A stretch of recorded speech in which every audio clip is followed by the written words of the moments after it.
The pieces were picked very carefully. They had to be strong, durable, compatible with all the other pieces. And when they were assembled very carefully. Because each part has to work perfectly.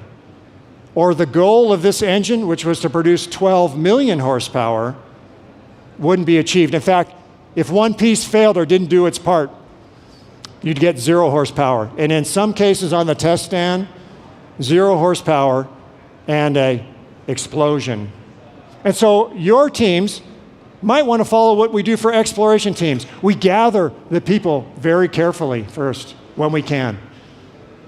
At NASA, people want to join our grand cause. Anytime you can band together people with a passion for what you're doing, when they work together, they know the result is this greater good. And so we get a lot of people who apply to NASA. We can down select based on technical skills, but since we're in a tough business, we're going to down select the rest of the way on soft skills. They make the difference these days.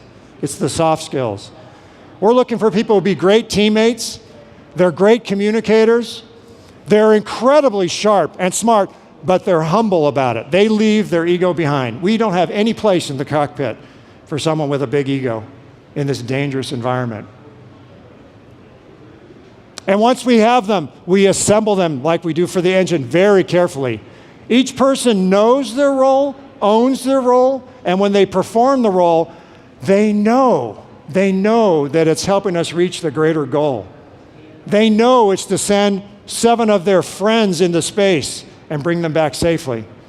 They know that.